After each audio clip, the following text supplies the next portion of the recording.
কি করছোটা কি? আমার জন্য আপনি ব্যথা পেয়েছেন, তাই একটু সেবা করছি। এসব লাগবে না, তুমি নিয়ে যাও। আমার উপরে রেগেছেন।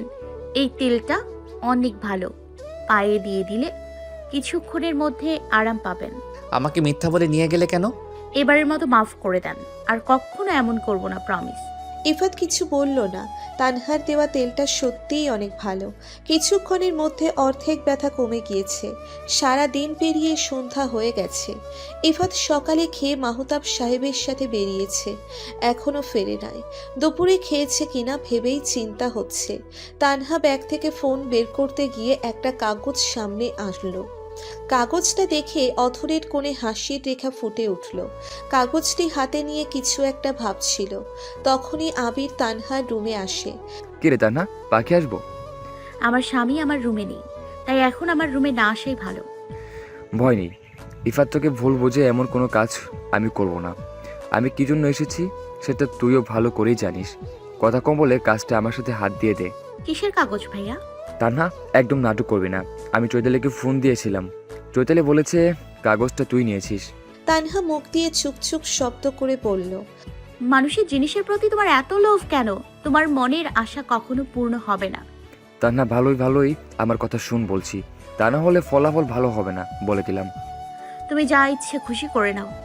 সাইন আমি কিছুতেই করব না। সাইন আমি কিছুতেই করব না। আর কাগজটাও তুমি আমার থেকে পাবে না।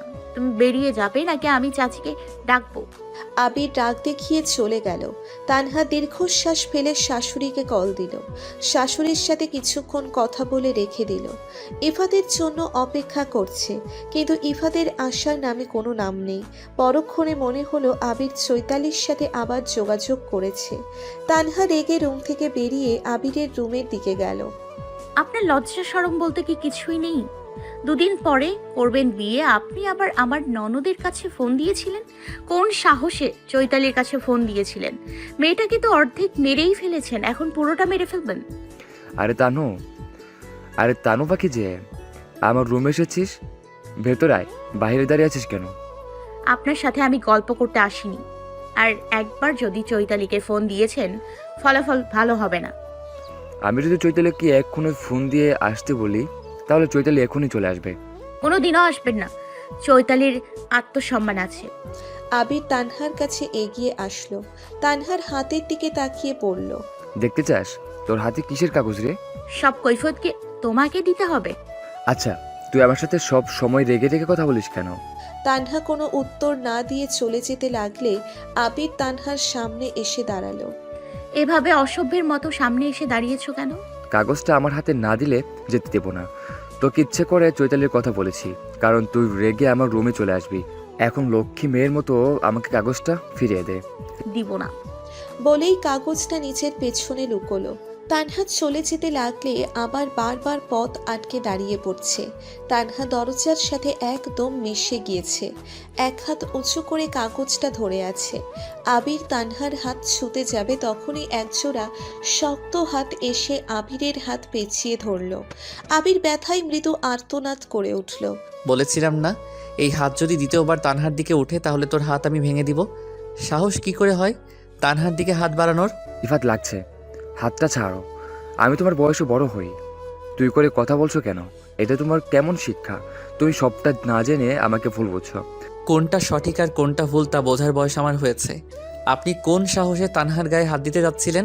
আচ্ছা আমার ভুল হয়ে গেছে, আমাকে মাফ করে দাও।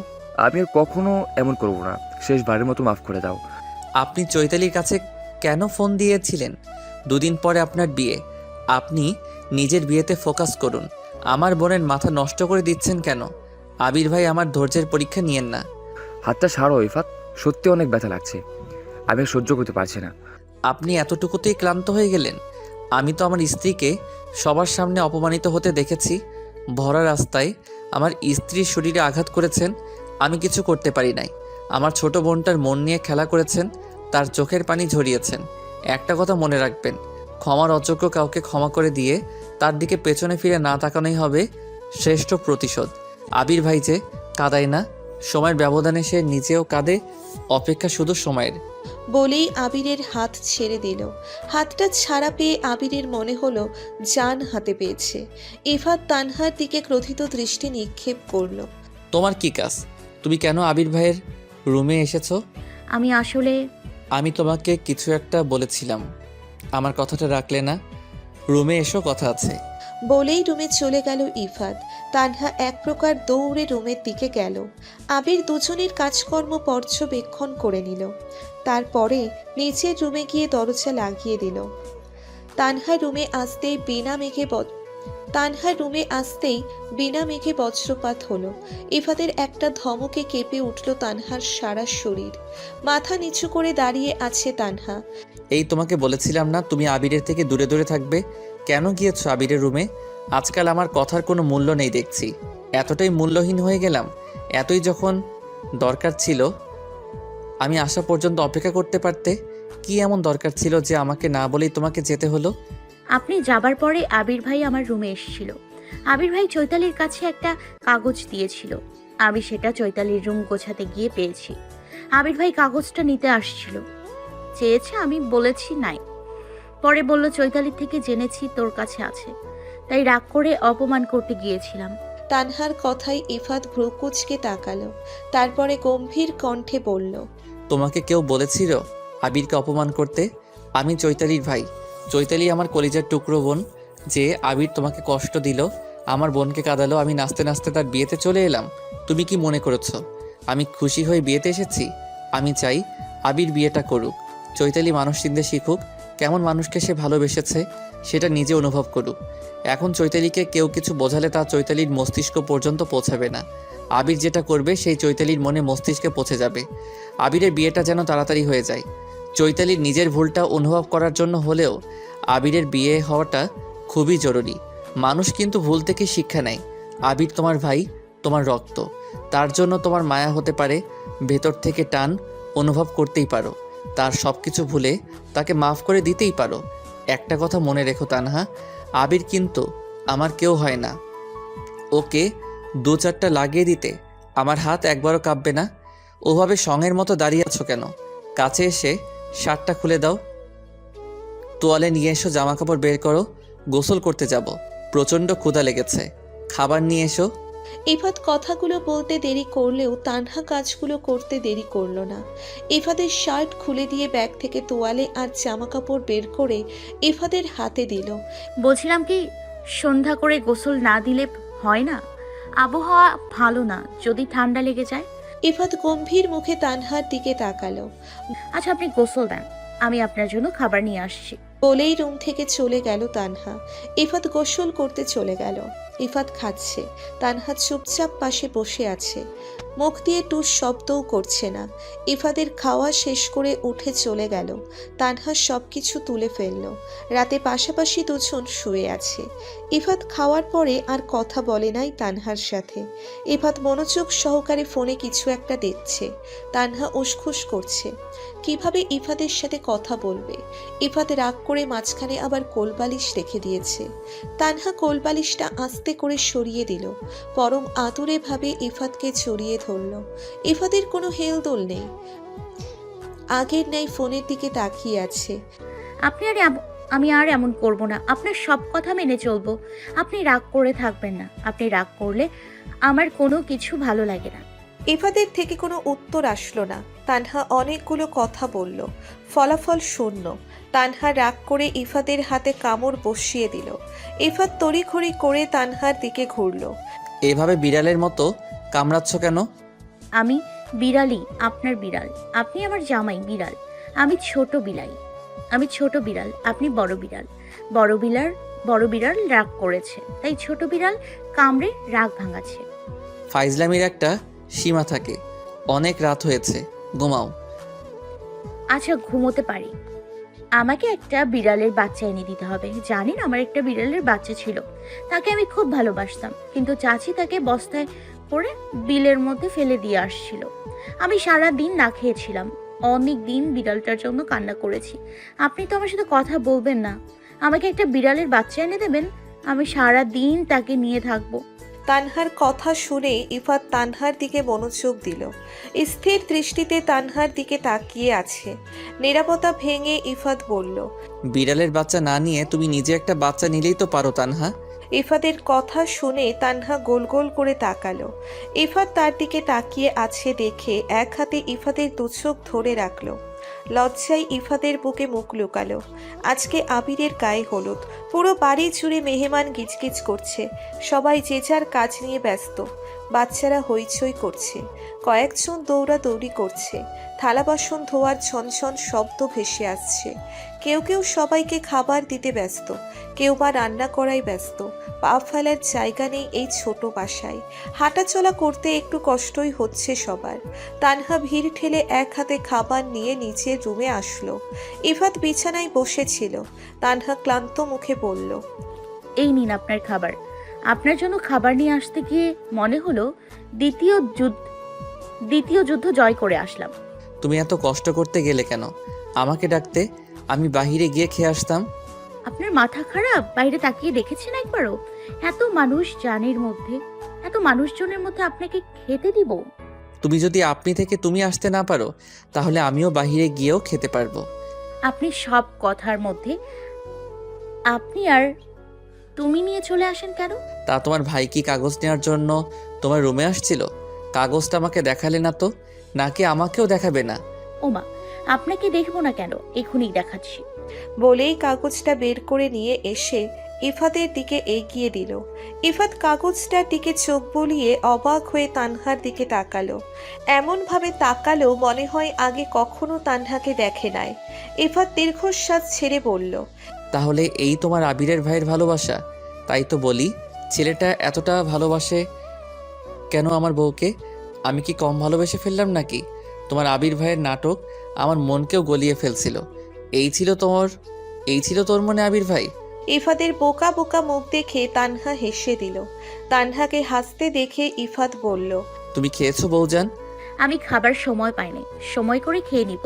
আপনি খেয়ে প্লেটটা ফাঁকা করে দিন। আজকে প্লেট এখানে ওখানে ফেলে রাখা যাবে না। সেকেন্ডে সেকেন্ডে প্লেট লাগছে। চাচিরা প্লেট ধুয়ে উঠতেই পারছে না, এত এত প্লেট এসে জমা হচ্ছে। আজকে কাজের দিন, এমন একটু হবেই। তুমি আমার পাশে বসো। বসার সময় নেই, খাওয়া শেষ হলে ডাক দেবেন, আমি এসে প্লেট নিয়ে যাব। আমি তোমাকে বসতে বলেছি, তুমি আমার উপরে কথা বলছো? ইফাতের রাগ দেখে বাধ্য মেয়ের মতো বসে পড়ল তানহা। ইফাত একবার নিচে খাচ্ছে আর একবার তানহাকে খাইয়ে দিচ্ছে। সন্ধ্যায় আবিরের গায়ে হলুদের অনুষ্ঠান শুরু হলো। সবাই আবিরকে গায়ে হলুদ দিয়ে যাচ্ছে। রোকিয়া বেগম আর চৈতালি আবিরের বাসার মধ্যে প্রবেশ করলো। বাসার মধ্যে প্রবেশ করতেই প্রথমে চোখে পড়লো আবিরের দিকে। সাদা রঙের লুঙ্গি, সাদা রঙের স্যান্ডো গেঞ্জি, কাঁধে লাল রঙের গামছা পরা, সামনে নানান রকমের মিষ্টি। সবাই আবিরকে হলুদ দিয়ে মিষ্টি খাইয়ে দিচ্ছে। সবাই যে যা পাচ্ছে হলুদ দেওয়ার পরে টাকা দিচ্ছে। আবিরের চোখে মুখে খুশির রেখা বিদ্যমান। চৈতালির দু চোখ ছলছল করে উঠল। নিজেকে সামলে নিল। সবার সামনে নিজেকে শক্ত রাখার আপ্রাণ চেষ্টা চালিয়ে যাচ্ছে চৈতালি। রোকিয়া বেগম আবিরকে গিয়ে হলুদ লাগিয়ে দিল। চৈতালি ধীর পায়ে আবিরের দিকে এগিয়ে গেল। হাতে কিছুটা হলুদ নিয়ে আবিরের দুগালে মাখিয়ে দিল। আবির স্থির দৃষ্টিতে চৈতালির দিকে তাকালো। মেয়েটা কেমন জানি হয়ে গেছে। মুখটা মলিন হয়ে আছে, চুলগুলো এলোমেলো। চোখের নিচের কালো দাগ প্রমাণ করে দিচ্ছে মেয়েটা রাতে ঘুমায় না। দুজন দুজনের মুখোমুখি। চৈতালি কি চেয়েছিল, ভাগ্য তাকে কি এনে দিল। আর এই মুহূর্তে দাঁড়াতে পারল না, আর এক মুহূর্তও দাঁড়াতে পারল না। আবিরের থেকে দূরে সরে এলো চৈতালি। মুয়াজ্জিনের আজান কানে আসতেই মেয়েরা নামাজ পড়ার জন্য কলপারে ভিড় জমালো। কে কার আগে অজু শেষ করতে পারে। তানহাও এসেছে। কলপারে এসে চৈতালি আর রোকিয়া বেগমকে দেখে ভিড় ঠেলে তাদের কাছে গেল। আম্মা কখন এসছেন? আমাকে ফোন করেন নাই কেন? হাঁটুর ব্যথা নিয়ে আপনি দাঁড়িয়ে আছেন। তোমার চাচি আমাদের বসার জায়গায় করে দিয়েছিলেন মা। তোমার চাচি আমাদের বসার জায়গায় করে দিয়েছিল মা। নামাজ পড়বো তাই উঁচু করতে আসলাম। তোমাদের জানাতে চেয়েছিলাম, কিন্তু চৈতালি বলল তোমাদের চিন্তা না যেতে, তাই ফোন করা হয়নি। তানহা ভিড় ঠেলে সবাইকে সরে যেতে বলল। রোকিয়া বেগম বয়স্ক মানুষ, এভাবে দাঁড়িয়ে থাকতে ওনার কষ্ট হচ্ছে। জায়গা একটু ফাঁকা করে দিয়ে তানহা বলল। আসুন আম্মা, আপনি আগে অজু করে নিন। রোকিয়া বেগম অজু করতে লাগলেন। তানহা, তোর শাশুড়ি নাকি রে খুব ভালোবাসিস শাশুড়িকে?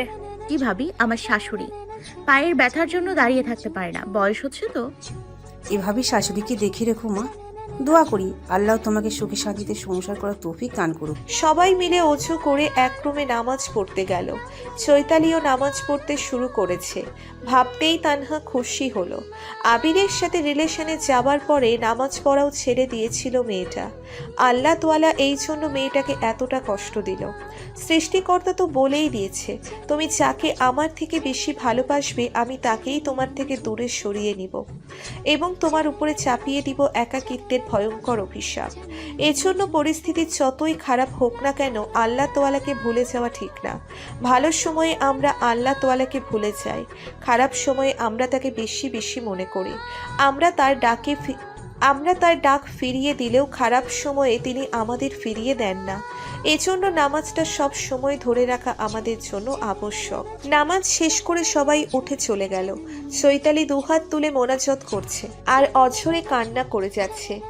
হে আল্লাহ, আমার অবস্থা, আমার পরিস্থিতি, আমার সব কিছু আপনি জানেন।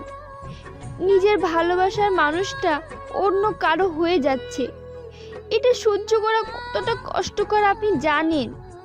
আপনি আমাকে ধৈর্য দিন, সহ্য করার ক্ষমতা দিন। আমি আমার পরিবারের মান সম্মান রক্ষা করতে পারি। আবির স্যারের কথায় যেন আর আসক্ত না হয়ে পড়ি। নামাজ শেষ করে চৈতালি মায়ের পাশে বসে আছে, চুপচাপ সবকিছু দুচোখে দেখছে, স্থির নয়নে সবকিছু পর্যবেক্ষণ করছে। মারিয়া এসে চৈতালিকে নিয়ে গেল। রোকিয়া বেগম নিষেধ করলেন না মেয়ের মন খারাপ দেখে। চৈতালি চলে যাওয়ার সাথে সাথে ইফাত ঝড়ের গতিতে মায়ের কাছে আসলো। মাকে একটু আড়ালে নিয়ে এসে রাগ দেখিয়ে বলল। আম্মু, মেয়ের সাথে তোমারও সব জ্ঞান বুদ্ধি লোপ পেয়েছে, হিতাহিত জ্ঞান হারিয়ে ফেলছো। তুমি কেন চৈতালিকে নিয়ে এই বাসায় এসেছো? তোমার কোনো কমন সেন্স নেই। তোমার মেয়ে যদি এই বিয়ে বাড়িতে কোনো অঘটন ঘটিয়ে বসে তার দায় কে নিবে? তুমি নিবে আম্মু? কাজটা একদম ঠিক করো নাই, আসার আগে আমাকে জানাতে পারতে। তুই এইভাবে কথা বলছিস কেন? চৈতালি তোর নিজের বোন হয়, ওর প্রতি তোর বিশ্বাস নেই? চৈতালি আসার আগে আমাকে কথা দিয়েছে এ বাসায় এসে কোনো সমস্যা করবে না। মেয়েটার মন খারাপ ছিল, ভাবলাম মানুষের মধ্যে আসলে হয়তো ভালো লাগবে, তাই এসেছি। তুমি ওকে নিয়ে ভালো কোনো রেস্টুরেন্টে যেতে পারতে, সুন্দর সুন্দর দার্শনিক পার্কে যেতে পারতে। বাহিরে কি মানুষজনের অভাব পড়েছে? বেছে বেছে তোমার এই বাসায় আসতে হলো।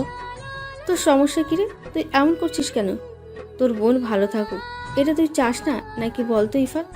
ইয়াদ ভাইয়ের মতো যখন মেয়েকে হারাবে তখন বুঝবে ছেলে কেন কথাগুলো বলেছিল। ইয়াদ ভাইয়াও বলেছিল সে কিছু করবে না। পেরেছো নিজের ছেলেকে বাঁচাতে? মেয়েকে হারানোর পরে তোমার হুঁশ আসবে, আমি কিছু বললেই দোষ হয়ে যায়। কোনো অঘটন ঘটলে তার দায় তুমি নিবে। বলেই রাগ দেখিয়ে চলে গেল। মারিয়া চৈতালিকে আবিরের রুমে নিয়ে আসলো। চৈতালি আবিরকে দেখেই রুম থেকে বেরিয়ে যেতে লাগলো। মারিয়া চৈতালির পথ আটকে রাখলো। চৈতালি রেগে মারিয়ার গালে থাপ্পড় বসিয়ে দিল। মারিয়া কিছু বলতে যাবে তার আগেই আবির হাত দিয়ে মারিয়াকে যেতে বলল। মারিয়া রাগে ফুঁসতে ফুঁসতে চলে গেল। চৈতালি, আমার উপরও রাগ করে আছো? প্লিজ আমাকে যেতে দিন। আম্মু ও ভাইয়া দেখতে পেলেও অনর্থ হয়ে যাবে। আমি তোমাকে যেতে দেবো, আটকেও রাখবো না। তুমি শুধু আমাকে কাগজটা ফিরিয়ে দাও। সে আপনি আমাকে আটকে রাখবেন না, সেটা আমি ভালো করে জানি। কাগজটা আমার কাছে নেই, রুমে রাখছিলাম, খুঁজে পাচ্ছি না। কাগজটা তানহার কাছে আছে। তুমি এখন তানহার রুমে যাবে, ওর থেকে কাগজটা নিয়ে চলে আসবে। চৈতালি আবিরের কথাই পাত্তা না দিয়ে আবিরের দুহাত ধরে হাউমাউ করে কান্না করে দিল। চলুন না আমরা পালিয়ে যাই, এখনো সময় আছে। আপনার বিয়েটা হয় নাই, আপনাকে নিয়ে দূরে কোথাও চলে যাব। এত দূর চলে যাব কেউ আমাদের খুঁজে পাবে না, আপনার গোলাম হয়ে থাকব। চলুন না পালিয়ে যাই। আপনাকে ছাড়া আমি ভালো থাকতে পারছি না, আমার দম বন্ধ হয়ে আসে, নিঃশ্বাস নিতে অনেক কষ্ট হয়, ভালো থাকতে পারছি না। এই মেয়েকে একটা কাজের জন্য ডেকে নিয়ে আসলাম, মরা কান্না চড়ে দিল। চৈতালি আবিরের পায়ের কাছে বসে গেছে, দুই পা জড়িয়ে ধরে কান্না করছে। দৃশ্যটা এড়ালো না বাসার লোকজনের। মুহূর্তের মধ্যেই কানা খোসা শুরু হয়ে গেল। বাসায় এক প্রকার ছি ছি রোল পড়ে গেল। ইফাত আর তানহা দৌড়ে আবিরের রুমে আসলো। চৈতালিকে আবিরের পায়ের নিচে বসে থাকতে দেখে ভিড় ঠেলে ভেতরে গেল ইফাত। চৈতালিকে তুলে নিজের সবটুকু শক্তি দিয়ে কষিয়ে থাপ্পড়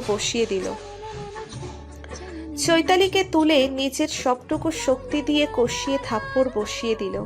এই প্রথম প্রাণপ্রিয় বোনের গায়ে হাত তুলল ইফাত। নিজের আত্মসম্মান সবকিছু হারিয়ে ফেলছিস, এটা কেমন ব্যবহার তোর চৈতালি? এভাবে সবার সামনে আমাদের অপমান না করালেও পারতি। তোকে খুন করতে ইচ্ছে করছে।